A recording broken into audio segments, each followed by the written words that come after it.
Was a thrill kill, and this was the thrill.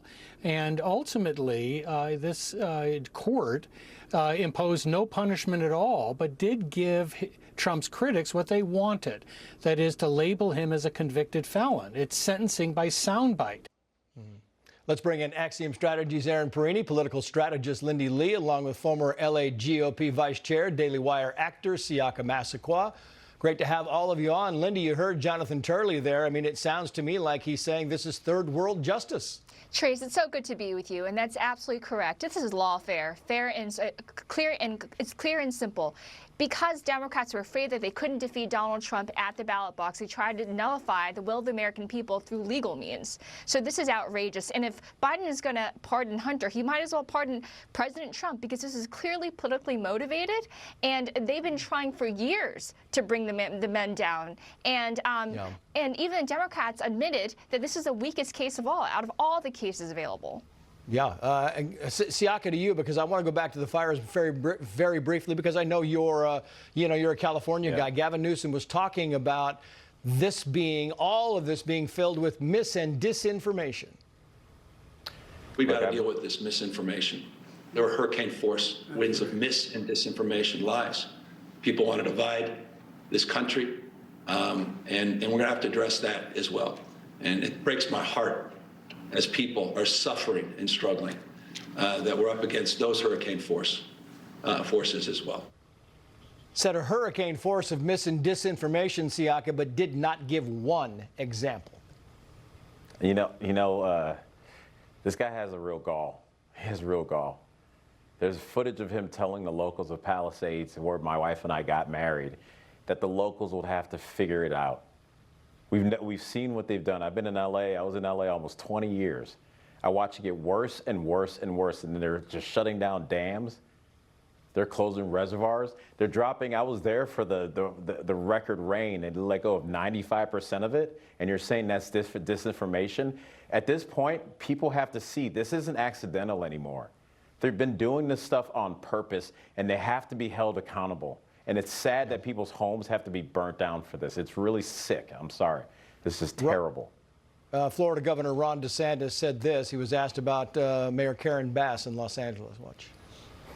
If that were a Republican mayor, I could only imagine what that would do. You could criticize the president-elect, but I think you also have to hold these other people accountable.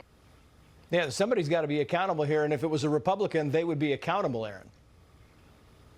That's right. There's a vacuum of accountability and self-awareness by Democrats at this point. And Governor DeSantis there, like the rest of those Republican governors at Mar-a-Lago, have had to stand in the breach and try and put forward good, sound policies in the face of the failure of the Biden administration for the last 4 years. Now they've got Donald Trump on his way back into the White House. They know that sound policy is going to be coming from D.C. to make it easier for them to deliver good policies for their states as well. So these meetings are good. The Republicans are united. The governors are ready to hit the ground. So come January 20th, when Donald Trump is sworn in and D.C. gets back to work, these states can deliver as well for the American people.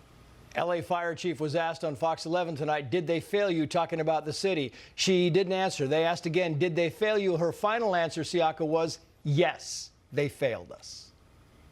Yes. You know, they failed her. They failed everyone in Los Angeles.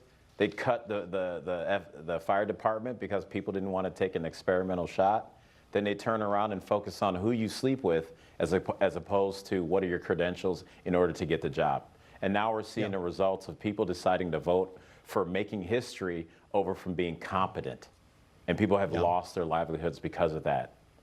Very quickly, Lindy, Biden says today he could have beaten Trump. So could Kamala have beaten Trump.